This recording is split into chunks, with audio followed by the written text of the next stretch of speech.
Gilbert Nyati ari kukumbirirwa help mushure mekunge Facebook yamubhadhara $20 for the entire month. Ari kuti iye hana mari yekuenda kuskani uye kuchipatara vakungopona nekumasajana nesalt sezvamangoona mumastreets omo. Welcome back to channel. Please don't forget to like and subscribe. Nyaya yaNyati inorwadza pamwe unozvibvunza kuti wazite good idea yekuti vaende kunogara kuZimbabwe nekuti kuno vaizvisevera nemagizzards life ichitoendeka. But anyway, more boys ari kuti iye I was on call with Nyati and other people including Sisimeli.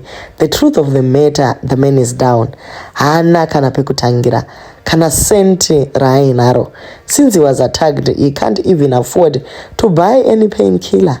He's asking for donations kuti aitwe maskani for $150. According to him, his family has not visited him nekutiwo havana mari yebhazi. In my conversation with him a week ago, he said Facebook paid him $20 for the entire month.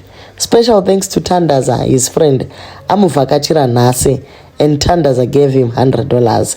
So ma details anyati aisiwa pachena kuti vanodawo kuti vamubatsirewo vaite sekudaro.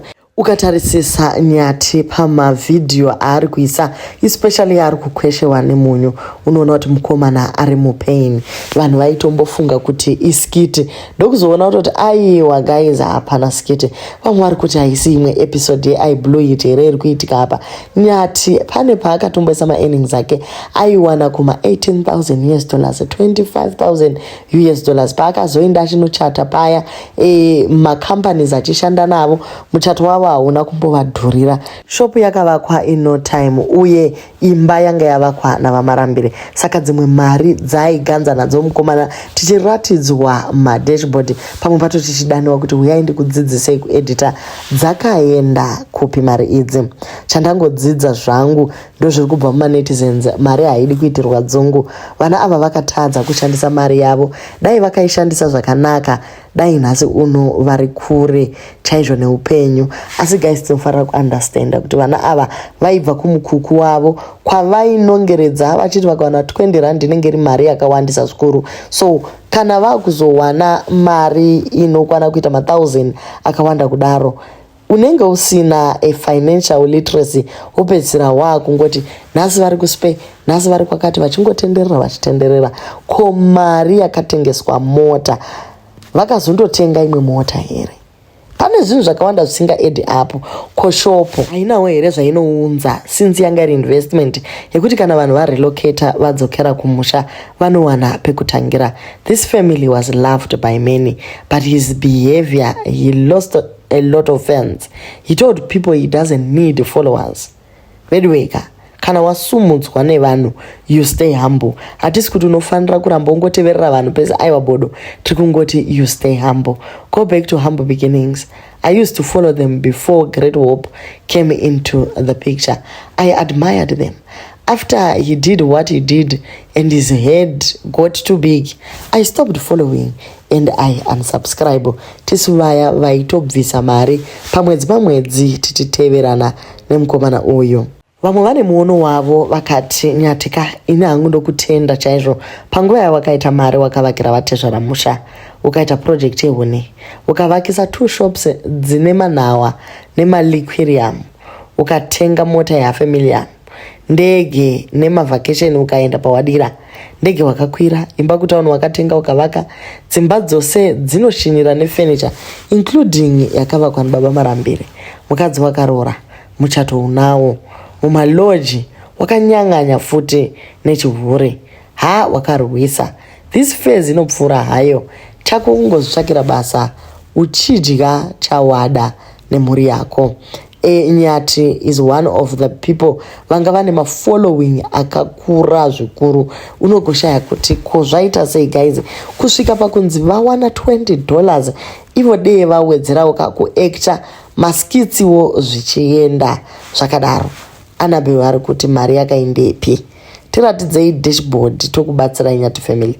Saka makatengesera mota yamaiziva kuti pa6 months munenge maitengesa kushaya $150 yescan kana kuti mangojaira kuitirwa nevanhu makagara mukazoita mari futi.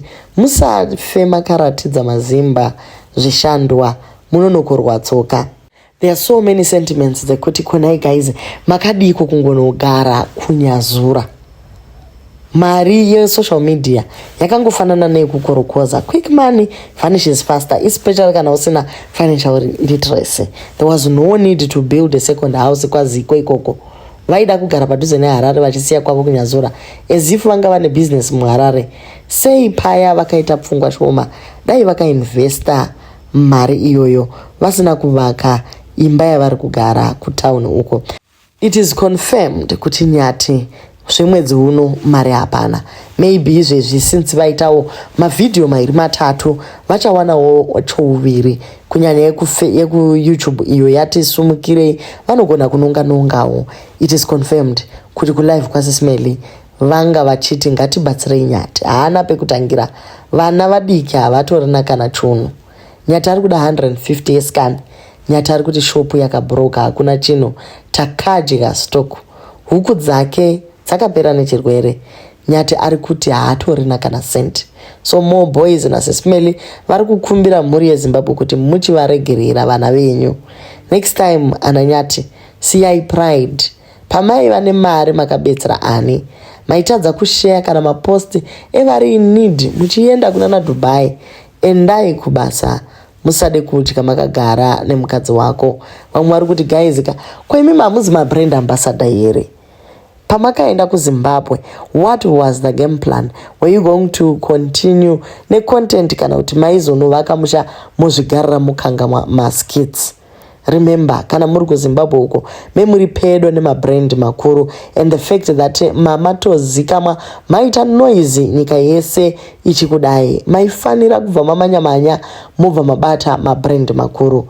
Ko zvakazofamba sei? Hatizivi yedu guys kuti munozviona sei kuti vanhu voramba here vachibatsira. Kune vanhu vanoda rubatsiro zvokurevesa vasingakwanisi kushanda, kwete ava variko vasina all these things, vakaremara nevarwere. Uyu ngaamboenda kumaricho kana kutengesa something nekuti yake chance yakatouya akabata mari huru akashainira vanhu vaimubatsira. I blame vanoti ngatimubetserei. Kusvika rini muchimubetsera? Oenda hake kunofadaya mumahotera. Aiwa, batsirai mega. Kune ari kuda help svinu ndiye watingada kutonzwa. Uyu akakwana mutezo anoda kungopuwa seakaremara.